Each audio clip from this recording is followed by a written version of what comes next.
영상 하단 더보기란 클릭하시면 간편하게 참여하실 수 있는 링크도 남겨놓을 거니까 이 링크 클릭하셔서 무료 정보방 입장하시기 바라겠습니다. 네, 안녕하세요. 주도현입니다. 오늘 4월 2일 화요일이고요. 오늘도 리플 같이 한번 살펴보도록 하겠습니다. 자, 일단 최근 리플의 흐름은 횡보하는 모양새죠. 다행히 큰 폭의 조정은 나오지 않고 지지라인을 만들려는 움직임을 가져가고 있습니다. 다만 아쉬운 점은 최근 만들었던 이 빨간색으로 표시해놓은 상승 추세 채널에서 벗어나면서 이 흐름이 이어지지 못하고 있다, 이렇게 볼 수 있겠는데요.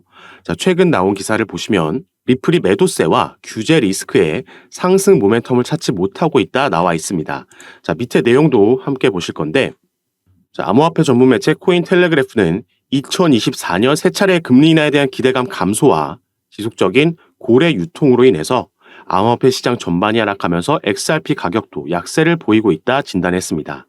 일단 거시적인 이슈로는 이 금리 인하의 시장이 가장 크게 주목하고 있다 볼 수 있겠는데, 최근 또 한 번 이 제롬 파월 연준 의장은 금리 인하를 서두를 필요가 없다라고 밝힌 바가 있죠. 그리고 고래 수도 감소한 데이터가 나타나고 있고, 여기에 대한 주요 원인은 현재 리플이 벌이고 있는 이 소송 영향으로 풀이된다 나와 있습니다. 그리고 지난주에 리플의 최고 법률 책임자 스튜어트 알데로티는 SEC가 연방 판사에게 리플에 20억 달러의 벌금을 부과해달라고 요청했다 밝힌 바가 있죠. 자, 아무래도 이 소송이 계속해서 리플의 발목을 잡고 있는 모양새인데, 자, 마지막으로 밑에 기술적인 부분 보시면 XRP의 지속적인 가격 하락은 상승형 삼각 수렴 패턴인 어센딩 트라이앵글 내에서의 변동 중 일부이다. XRP의 다음 하방 목표는 삼각형의 아래쪽 추세선 주변에 나타나며 4월 중순까지 현재 가격에서 15% 하락한 200주 이동평균선과 일치하는 0.52달러에 근접할 것으로 보인다. 반대로 삼각형의 위쪽 추세선을 돌파하면 3월 11일 날 만들 고점인 0.74달러까지 상승할 수 있다 분석했습니다. 그래서 여기서 말하고 있는 이 기술적인 부분을 이 기사 원문에서 바로 이 부분이고요. 이 차트를 통해서 우리가 살펴볼 수가 있습니다. 자, 리플의 주봉 차트고요. 당연히 달러 차트입니다. 주봉으로 봤을 때 2021년도부터 이전 상승장이라고 볼 수 있겠죠. 이때부터 만들어지고 있던 이 라인, 저항과 지지를 반복해서 보여주고 있던 이 중요한 라인이 상승형 삼각 수렴 패턴의 저항으로 작용하고 있다 나와 있고요. 우리가 이 차트에서 확인할 수 있듯이 리플은 꾸준하게 이 저점은 높여가는 움직임을 가져가고 있습니다. 그래서 아까 기사에서 나와 있던 건 추가 하락해서 이 지지 라인까지 다시 한번 테스트하는 움직임이 나타날 수 있다라는 거고, 이 주요 저항 라인을 돌파해주는 움직임이 나오게 되면 추가 상승력을 기대해 볼 수 있겠다 보여주는 부분인 거죠. 일단 이 수렴 자체가 이제 마무리 단계에 와 있다라는 걸 확인할 수가 있고, 이 시기쯤 시장이 기다리고 있는 비트코인의 반감기가 시작되면서 대세 상승장이 펼쳐지고 또 미국의 금리 인하까지 이어지면서 호재들이 시너지를 내게 되면 리플도 이 흐름과 함께 큰 폭의 상승이 기대되는 부분입니다. 다만 이 기사에도 나와 있듯이 리플에게 가장 중요한 건 아무래도 이 소송 이슈가 되겠죠. 그리고 최근 벌금 관련된 얘기가 나오고 있기 때문에 자, 이 부분 같이 한번 살펴볼 건데요.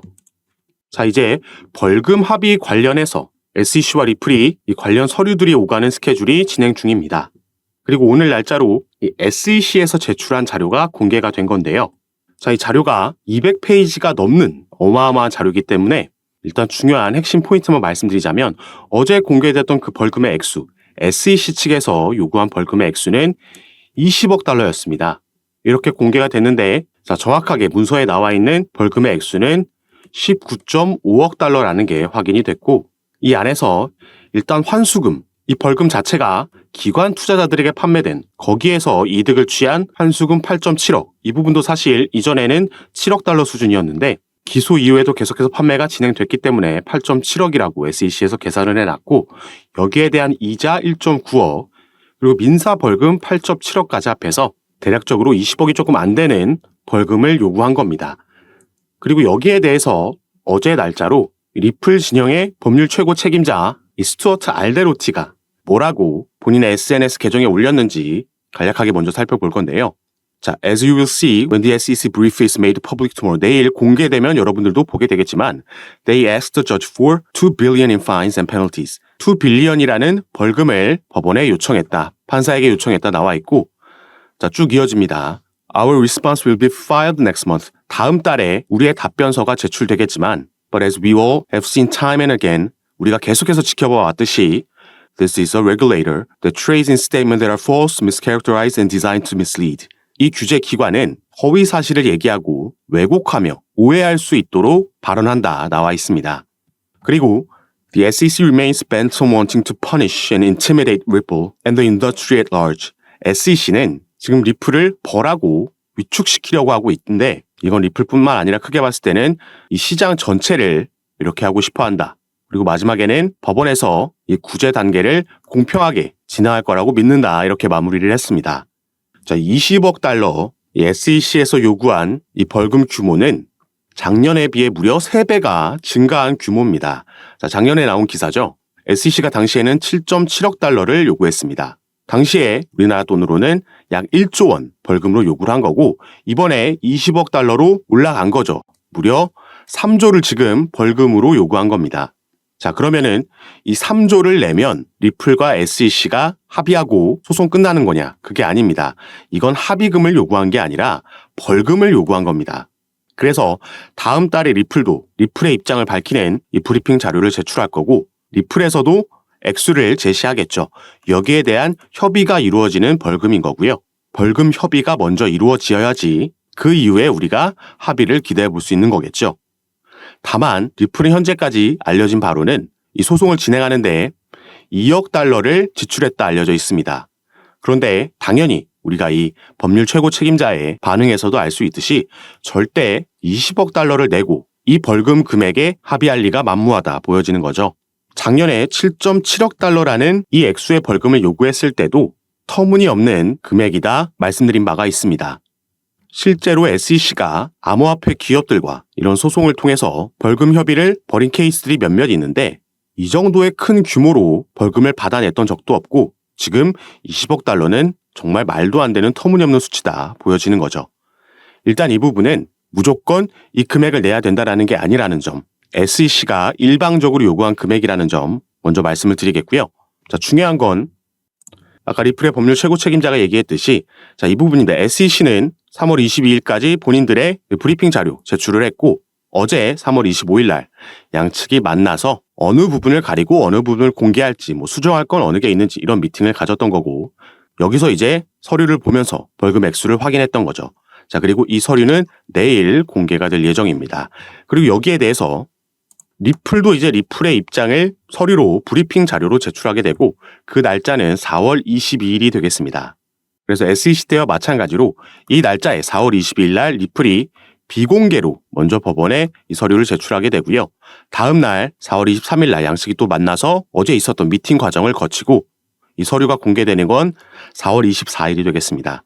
그 이후에는 또 한 번 SEC가 여기에 대한 답변 서류를 제출하게 되고 이 과정을 거치게 될 건데 일단 오늘 공개된 이 벌금 요구 액수를 봤을 때 합의 관련해서 양측의 간극은 좁아진 게 아니라 더 넓어졌다는 걸 우리가 확인할 수 있었고요. 다만 리플은 얼마를 제시하고 법원에서는 어떤 판정을 내릴지 이 부분이 중요한 거고 법원이 이 적정 벌금 액수에 대한 판정을 내릴 때 양측이 제시한 서류들, 입장, 이 변론도 당연히 중요하겠지만 다른 부분도 이 판결에 영향을 미칠 수 있는 변수들이 존재하고 있습니다. 그리고 리플은 이 소송뿐만 아니라 올해 확실한 반등을 만들어낼 수 있는 또 한 가지의 상승 재료도 남아있다 보여지기 때문에 지금부터는 이 내용도 함께 보여드리면서 그 근거들 말씀을 드리도록 하겠습니다. 이 소송 이슈들 새롭게 업데이트되는 내용들 그리고 리플의 기술적인 분석과 타점 비중 같은 경우에는 카톡방에서 제가 공유해드리면서 가장 빠르게 대응 도와드리고 있으니까요. 여러분들께서는 영상 밑에 더보기란 클릭하시면 이 두 가지 링크 확인이 가능하실 겁니다. 현재 핸드폰으로 영상 시청하고 계신 분들은 첫 번째 링크 클릭하시면 저에게 문자 보내실 수 있도록 화면이 전환되고 전송 버튼만 눌러주시면 제가 이 문자를 확인하는 대로 순차적으로 연락드려서 카톡방 초대 도와드리고 있고 문자 전송이 힘드시거나 영상을 컴퓨터로 시청하고 계신 분들은 이 밑에 있는 두 번째 링크 클릭하셔도 참여가 가능하십니다. 카톡방에서 당연히 전부 무료로 제가 이런 정보들 공유해드리면서 대응 도와드리고 함께 투자하고 있는 공간이니까 여기에도 한 번씩 관심 가져주시고 확인해 주시면 감사하겠습니다. 자, 그럼 지금부터는 방금 말씀드렸던 새로운 상승 재료 그리고 이 소송의 변수로 작용할 수 있는 이슈들도 같이 살펴볼 건데요. 자, 리플 같은 경우에는 저번 달 2월 초에 미국 내에서 다시 송금 사업을 재개하겠다라는 발표를 했고요. 그 후 일주일 만에 스탠다드 커스티디 앤 트러스트라는 미국 내에서 정부의 인가를 받은 암호화폐 수탁 업체를 인수했다라는 발표를 했습니다. 자, 리플은 2020년도 12월 달에 SEC에서 미국의 증권거래위원회에서 처음 리플의 소송을 제기하고 나서 미국 내 사업을 철수할 수밖에 없었고, 그래서 많은 거래소에서도 상장 폐지되는 악재가 잇따라 나왔습니다. 이 이후부터는 리플의 대부분의 수익은 미국 외에서 발생을 했었고, 그래서 비교적 최근까지도 리플이 본사를 유럽이나 두바이 쪽으로 옮길 수도 있다. 유럽의 영국이나 아일랜드에 이런 부분을 실제로 알아보고 있다라는 뉴스들도 나왔습니다. 그런데 2월 달 들어서면서 미국 내 사업을 재개하겠다라는 발표를 한 거고, 실제로 그런 움직임을 가져갔다라는 거죠.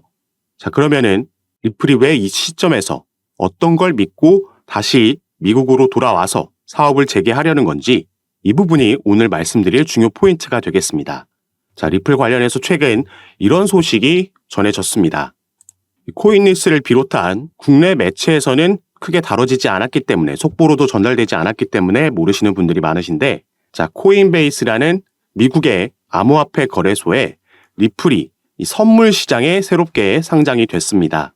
현물 같은 경우에는 작년에 약시 재판이 끝난 이후에 다시 재상장이 이미 됐었지만, 자, 선물 시장에는 처음으로 새롭게 상장이 된 거죠. 자, 여기서 리플과 코인베이스의 관계를 간략하게 말씀드리자면, 자, 미국에는 이 디지털 커런시 그룹이라는 DCG가 있죠. 가장 유명한 암호화폐 벤처 캐피탈이라고 보시면 되겠고, 여기에 설립자이자 CEO 베리 실버트는 제2의 워린 버핏이라고 평가받는 이 암호화폐 업계에서 꽤 중요한 인물입니다. 자, 이 DCG에서 바로 방금 살펴본 코인베이스를 자회사로 소유하고 있고요. 또 이 DCG는 리플의 지분을 보유하고 있는 기업입니다. 이렇게 미국 내 기업들끼리 연관이 되어 있다는 걸 먼저 말씀을 드리는 거고, 이 디지털 커런시 그룹은 코인베이스와 리플뿐만 아니라 그레이스케일도 소유하고 있고, 여러 다른 기업들의 지분을 보유하고 그 중심에 서 있는 기업이죠. 자, 그리고 코인베이스 외에도 최근 미국에서 새롭게 문을 연 거래소가 하나 있습니다. 바로 여기에 나와 있는 EDXM, EDX 마켓이라는 거래소인데요. 이 거래소는 피델리티를 비롯한 미국 뉴욕 월가의 대형 기업들이 함께 만든 거래소라고 보시면 되겠고, 이 거래소에서는 개인들이 아닌 기관들만 거래를 할 수 있게 되어 있습니다. 비교적 최근 작년 6월 달에 6월 22일부터 거래가 시작된 거래소인데, 이 대형 자산운용사들이 함께 만든 거래소다 보니까 출시 전부터 엄청난 주목을 받았었고요. 이 EDX 마켓이 출범할 당시에 상장이 되고 거래가 가능했던 코인들은 이렇게 단 4개의 코인만 있었습니다. 자, 비트코인, 이더리움, 라이트코인, 그리고 비트코인 캐시, 이렇게 4개의 코인만 거래가 가능했었는데, 자, 이 중 비트코인 캐시는 작년 11월 달에 상장 폐지가 됐죠. 그래서 당시에 떠돌던 루머가 바로 EDX 마켓에서 비트코인 캐시가 상장 폐지됨에 따라서 그 비어있는 자리에 리플이 추가될 수도 있다라는 루머가 돌고 있었습니다. 다만 이 부분은 실제로 진행되지는 않았고, 당시에 그렇기 때문에 시간이 지남에 따라 조금 이 루머가 수그러든 모습을 보이고 있는데, 자, 그런데 코인베이스에서 이 리플을 선물 시장에 신규 상장했다라고 조금 전에 말씀을 드렸죠. 이게 얼마 전인 2월 23일 날 이런 일이 있었던 거고요. 그래서 우리가 코인베이스의 홈페이지에 가서 이 선물 시장 쪽을 살펴보면, 자, 이 영구 선물 시장 쪽에는 상장되어 있는 코인들이 많지 않고요. 그래서 밑에서 이 소개되어 있는 코인들을 보면 단 4개의 코인밖에 없습니다. 자, 이 코인들은 비트코인, 이더리움, 라이트코인, 그리고 최근 추가된 바로 리플의 XRP죠. 자, 위에 3개의 코인, 방금 우리가 살펴본 코인들이죠. 바로 이 EDX 마켓에 이제 비트코인 캐시가 상장 폐지되고 나서 남아있는 3개의 코인들입니다. 비트코인, 이더리움, 라이트코인. 지금 이런 연관성이 보이고 있는 거고요. 미국의 증권거래위원회 위원장 이 게리 갠슬러라는 인물도 작년에 이러한 발언을 했습니다. 자, 비트코인, 이더리움, 라이트코인, 비트코인 캐시는 증권 여부를 장담하기 어렵다, 이렇게 발언을 한 거죠. 자, 이 4개의 코인도 아까 우리가 살펴봤던 EDX 마켓이 출범할 당시에 상장되어 있던 그 4개의 코인들입니다. 그리고 현재는 우리가 살펴봤듯이 비트코인 캐시는 상장 폐지가 된 거고, 바로 이 자리에 리플의 XRP가 상장될 수 있다라는 전망을 해보고 있는 거죠. 리플이 계획을 바꾸면서 미국 내에 다시 돌아오겠다, 미국 내 사업을 재개하겠다 발표했던 그 배경에는 여러 미국의 대형 기관들, 당장 EDX 마켓에도 피델리티를 비롯한 기관 투자자들이 대거 함께하고 있고, 또 DCG, 여기에 코인베이스까지 전부 미국 내 대형 기업들이죠. 리플과 하나같이 연관성이 있는 기업들이고, 그래서 우리가 기사나 속보에서 많이 찾아볼 수 있는 뉴스가 리플의 시세는 하락하고 있지만 이런 저점대마다 고래들, 기관 투자자들은 매집한다라는 기사를 많이 볼 수 있었던 겁니다. 당연히 기관 투자자들은 이러한 주요 내용들이 오피셜하게 뉴스로 발표되기 전에 미리 그 소식을 알 수밖에 없겠죠. 그래서 우리가 다른 코인들에서도 볼 수 있는 게 갑자기 급등하는 코인들이 있는데 왜 오르지 하고 몇 시간 뒤나 다음 날에 이 코인이 어느 거래소에 새롭게 신규 상장된다라는 속보가 그때서야 뜨는 거 많이 경험해 보셔서 아실 겁니다. 그리고 지금 SEC와 진행하고 있는 소송 같은 경우에도 리플에게 불리할 게 전혀 없는 상황입니다. 최근 이 소송 관련 이슈로는 이 SEC의 책임 변호사가 리플과 코인베이스의 소송을 담당하고 있던 암호화폐 소송부서 책임자 이 라단 스튜어트가 SEC를 떠났다는 소식이 전해졌고요. 그러면서 화이트 앤 케이스라는 최근 피델리티가 비트코인 ETF 서류를 제출할 때 여기에 자문을 제공한 로펌에 새롭게 이직을 하게 됐다는 소식이 전해졌습니다.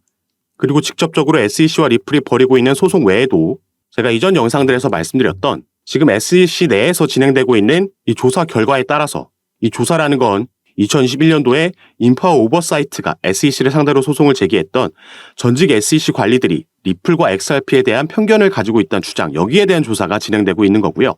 OIG가 이 수사를 진행하고 있는 여기서 불법 행위를 발견하게 되면 SEC는 항소 계획을 종료할 수 있으며 당연히 이건 리플에게 호재로 작용을 할 겁니다.